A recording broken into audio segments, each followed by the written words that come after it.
వీటన్నిటికంటే నికృష్టమైన మాట నిన్న రేవంత్ రెడ్డి గారు మాట్లాడినారు. ఇది పేపర్లో రిపోర్ట్ అయింది, దాని ప్రకారమే నేను మాట్లాడుతూ ఉన్నా. తెలంగాణ కాకుండా ఉమ్మడి ఆంధ్రప్రదేశ్లోనే బాగుండే ప్రభుత్వ ఉద్యోగులకనే ఒక నికృష్టమైన భావదారిద్రపు మాట తెలంగాణ ముఖ్యమంత్రి మాట్లాడడం అనేది ఇది నిజంగా కూడా తెలంగాణ ఆత్మగౌరవాన్ని కించపరచడమే. అసలు నీకు సిగ్గుందా? ఉద్యమంలో ఎన్నడూ రాలేదు కనీసం కలిసి, ఇవాళ సిగ్గు లేకుండా ఆ ముఖ్యమంత్రి పదవిలో కూర్చొని కూడా ఈ భావదారిద్రపు మాట మాట్లాడడానికి ఒక తెలంగాణ బిడ్డవు కదా, కనీసం రేషమని ఉండాలి కదా. ఎక్కడున్న తెలంగాణ ఎక్కడ పోయిందండి? 10 ఏళ్లలో భారతదేశానికే ఆదర్శంగా నిలబడ్డ తెలంగాణను పట్టుకొని ఉమ్మడి ఆంధ్రప్రదేశ్లోనే బాగుండే పరిస్థితులను మాట్లాడడానికి నీకు మనసెట్లొచ్చింది? నీ రాష్ట్రాన్ని నువ్వే కించపరచడానికి నువ్వు ముఖ్యమంత్రి అనే ఇంగితం కూడా నీకు లేదా? ఆ మాత్రం సోయి కూడా లేదా అని బాధతో అడుగుతా ఉన్నా. ఒక ముఖ్యమంత్రి పదవిలో కూర్చున్నావు, అదృష్టవంతుడివి నువ్వు. ఎంత గొప్పగా మాట్లాడాలి నువ్వు నీ రాష్ట్రం గురించి, నీ ప్రభుత్వం గురించి కూడా గొప్పగా చెప్పుకోవద్దంటలేదు మేము. కానీ రాష్ట్రాన్ని చిన్నగా చేసి చూపెట్టడం అనే దౌర్భాగ్యం అనేది అయితే ఉందో నిజంగా కూడా బాధాకరం. ఇంకా దారుణం ఏంటంటే రాష్ట్రాన్ని చిన్నగా చేస్తాడు.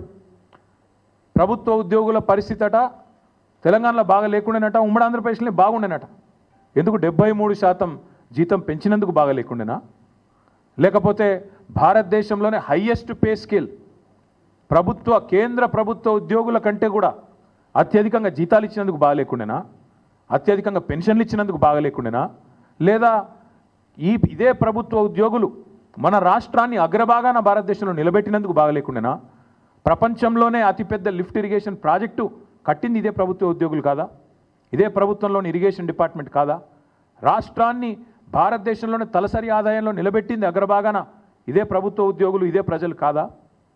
రాష్ట్రాన్ని వ్యవసాయంలో ఇబ్బడి ముబ్బడిగా ఉత్పత్తులు వచ్చినాయంటే ఒకవైపు వ్యవసాయ శాఖ అధికారులు, తెలంగాణ రైతులు అందరూ కలిసి కష్టపడితేనే కదా ఫలితాలు వచ్చినాయి. మరి అట్లాంటిది తెలంగాణలో ప్రభుత్వ ఉద్యోగుల పరిస్థితి బాగాలేదు, ఉమ్మడి ఆంధ్రప్రదేశ్లోనే బాగుండే అనే నికృష్టపు మాట ముఖ్యమంత్రి నోట రావచ్చునా? ఇవన్నీ కాకుండా పచ్చి అబద్ధాలు చెప్పడమే వీళ్ళు అలవాటుగా మార్చుకున్నారు. ఎందుకు ఇస్తలేవా రేవంత్ రెడ్డి పెన్షన్లు అంటే పచ్చి అబద్ధం.